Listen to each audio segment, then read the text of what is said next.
अमन एक छोटे से शहर में रहता था। एक उत्सुक और जिज्ञासु लड़का। उसके दादाजी के पुराने सिक्कों का संग्रह देखकर वह हमेशा आश्चर्यचकित होता था। एक दिन उसने अपनी माँ से पूछा, माँ, ये सिक्के बनते कैसे हैं? माँ ने मुस्कुराते हुए कहा, बेटा, इसके लिए हमें टकसाल की दुनिया में जाना होगा। अमन ने अपनी कल्पना में एक जादुई यात्रा शुरू की, जहां वह खुद को भारत की एक टकसाल में खड़ा पाता है। अमन एक विशाल भवन के सामने खड़ा था, जिसके ऊपर लिखा था, भारत सरकार टकसाल, मुंबई। वहां एक दयालु कर्मचारी शर्मा अंकल ने अमन का स्वागत किया। बेटा, आओ, मैं तुम्हें सिक्कों की दुनिया दिखाता हूं, उन्होंने कहा। अमन को एक बड़े कमरे में ले जाया गया, जहां ढेर सारी चमकदार धातुएं रखी थी। शर्मा अंकल ने बताया, सिक्के बनाने के लिए हमें मजबूत और टिकाऊ धातु चाहिए।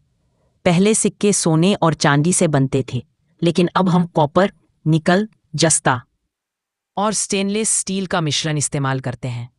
अमन ने देखा कि एक मशीन में धातुओं को पिघलाया जा रहा था।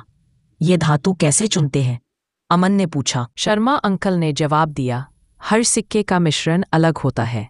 उदाहरण के लिए, 1 रुपए का सिक्का बनाने के लिए फेरोमैग्नेटिक स्टील और निकल का मिश्रण होता है। अगले कमरे में अमन ने देखा कि धातु की पट्टियों को एक मशीन में डाला जा रहा था। इन गोल टुकड़ों को ब्लैंक कहते हैं, शर्मा अंकल ने बताया। अमन ने देखा कि ये ब्लैंक चमकदार नहीं थे।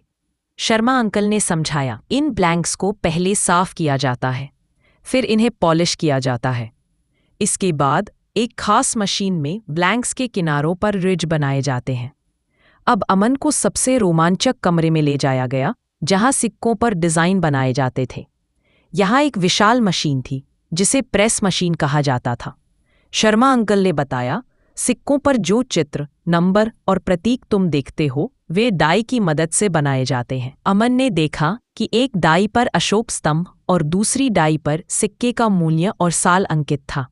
ये डिजाइन कौन बनाता है? अमन ने पूछा।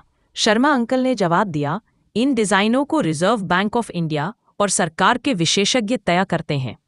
प्रेस मशीन ने ब्लैंक को दबाया और पलक झपकते ही एक चमकदार सिक्का तैयार था। अमन ने उसे हाथ में लिया। उस पर 2 रुपए लिखा था, साथ में अशोक स्तंभ और साल 2025 अंकित था। वाह, अमन चिल्लाया, ये तो जादू है। शर्मा अंकल ने बताया कि हर सिक्के की जांच होती है।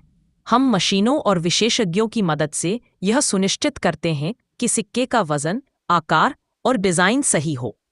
अगर कोई सिक्का खराब हो तो उसे दोबारा पिघलाया जाता है। जांच के बाद सिक्कों को गिनकर बैग्स या रोल्स में पैक किया जाता है। फिर इन्हें रिजर्व बैंक ऑफ इंडिया को भेजा जाता है। अमन ने पूछा, शर्मा अंकल, ये सिक्का अब कहाँ जाएगा? शर्मा अंकल ने मुस्कुराते हुए कहा, ये सिक्का किसी के बटुए में जाएगा, किसी की दुकान में, या शायद किसी बच्चे के गुल्लक में। अमन ने उस चमकदार 2 रुपए के सिक्के को गौर से देखा और सोचा, इस छोटे से सिक्के में कितनी मेहनत और तकनीक। घर लौटकर अमन ने अपनी माँ को सारी बात बताई। उसने अपने गुल्लक से एक सिक्का निकाला और बोला, माँ, अब मैं हर सिक्के को देखकर उसकी कहानी याद करूंगा। माँ ने हंसते हुए कहा, बेटा, हर सिक्का सिर्फ पैसा नहीं, बल्कि देश की मेहनत और कला का प्रतीक है।